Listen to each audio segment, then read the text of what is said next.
Shoulda, woulda, couldas, and what ifs are difficult for any personality type to process sometimes, especially when someone feels as if they've missed out on an opportunity.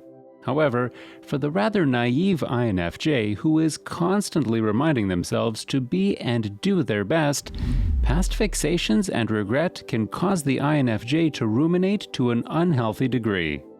Welcome, or welcome back, psychos! Before we get into it, we'd love it if you liked and subscribed to our channel, as well as to click the post notification bell so you never miss a video.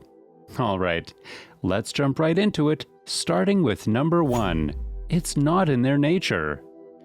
Future-focused with a big-picture approach to most things, INFJs are much more apt to fixate about the future than they are their past. In fact, most INFJs don't even feel connected to their past memories when they were living them in the present moment, usually because they were too busy wondering what was coming next. So, with dreamlike expectations of future scenarios and countless questions of what's to come, INFJs usually don't pay much attention to their past. Without really thinking about it, this imaginative personality type views their past as a history book full of not only their most precious memories, but also painful reminders and past mistakes. While they don't avoid past-focused thinking intentionally, sometimes it can be too much for an INFJ to relive negative memories, or even the positive ones that make them long for happier times. Actually, ironically, thinking of positive past memories can actually cause the INFJ to regret not being more present in that moment.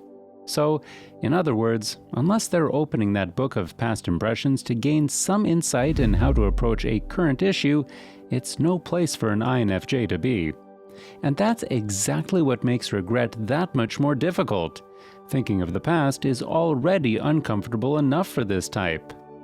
Number 2. Oversharing. Being the paradoxically reserved and private oversharers they are, socializing comes with a host of regrets and dread for this introverted type. Naturally, INFJs prefer to be rather selective of who they open up to and about what they open up about. They leave their deepest feelings and debates for their closest people and don't mind laying it all out when they know they're surrounded by familiarity and non-judgment. However, unfortunately, social scenarios don't always go as planned, and sometimes the INFJ ends up sharing more than they had anticipated to complete strangers.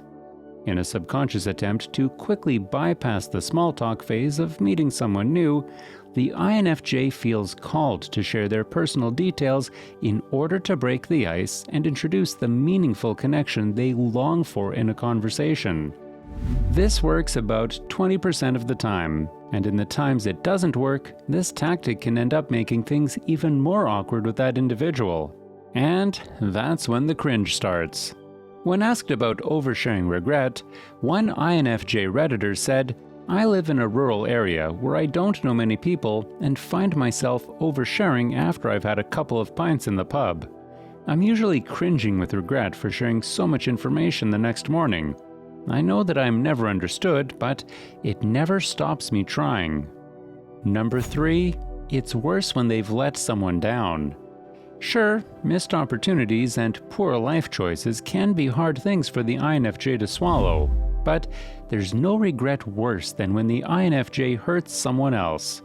Whether it was a mistake, a misunderstanding, or an irresponsible gesture done out of spite, this extroverted feeler will know when they've hit someone where it hurts. And the moment an INFJ absorbs that other person's emotional reaction, it takes no time for that regret to come pouring in. In these times, whether the person deserved it or not, INFJs have a right to think over what has happened. It's actually healthy for them to sit down and question what they could have said differently, to pocket that lesson for future scenarios. However, other times, it's not their fault at all.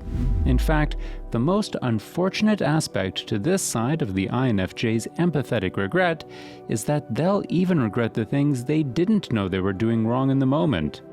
An example would be if a friend gets upset that an INFJ turned down their invitation to hang out because they were using the day as a self-care day. While the INFJ doesn't really regret setting boundaries and taking the time for themselves, that entire day may be spent questioning, should I have just spent some time with them? Am I really a bad friend? Is this overly selfish of me? Should I text them and ask what they're doing tomorrow instead? You get the drift. When it comes to disappointing others, regret will always make its appearance. Number 4. Door slam regret. Speaking of letting others down, there's no other way to really make someone feel left out in the cold like a door slam, and INFJs know that firsthand.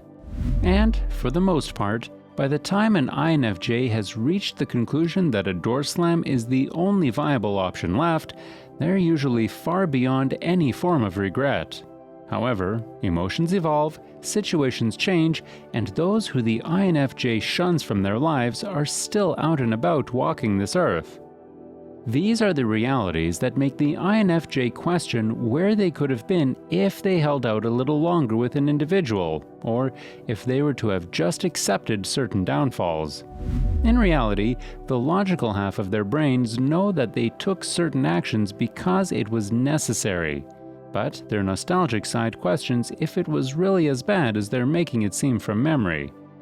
Usually, this regret sneaks its way in immediately after the door slam, when emotions are still running rampant, or years down the line, once the INFJ feels healed from the situation.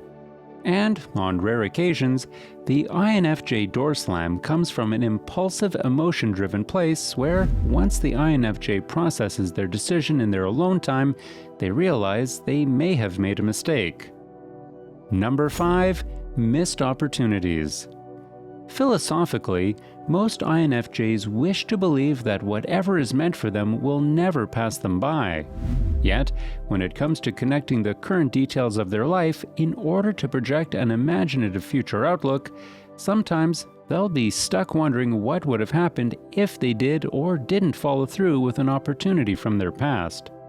Sure, INFJs are future-focused thinkers, but in order to get a full picture of their future, they must rely on subtle what-ifs of their past and current choices.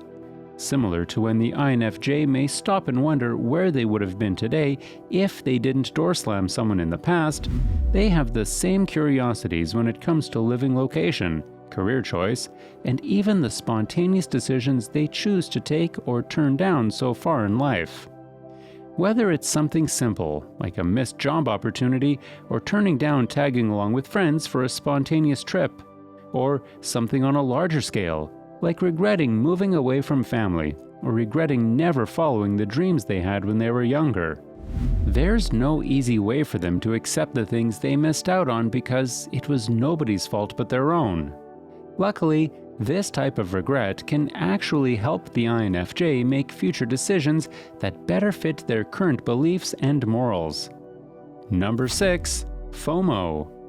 Speaking of missed opportunities and turning down friends' invitations, FOMO, or fear of missing out, is something every INFJ struggles with. No matter what it is the INFJ declines to attend, there's never not a little FOMO in the back of their minds questioning, am I going to regret this? Most of the time, this introvert's need for solitude and self-care within the comfort of their own homes trumps any fear of missing out. However, when it comes to the following days and everyone is talking about the one crazy thing that happened or how good the food was, INFJs can't help but to feel a little regretful. Oh, you would have loved it. I really wish you were there to see it. Sure, INFJs know how to play it cool, calm, and collected. But inside, they're certainly shedding a tear and maybe even feeling a little stirred up with jealousy. Actually, depending on what they ended up missing out on, this regret can actually turn into a full-blown self-critiquing crisis of convincing themselves that their introversion does them no favors. Do they remember this for the next time they're invited out? Well, probably not. Well, psychos, that's it for today's video. So, as an INFJ, do you have something you seriously regret in life? Let us know in the comments below. Also, make sure to leave us a like, share with your friends, and also subscribe to our channel so that you never miss a video.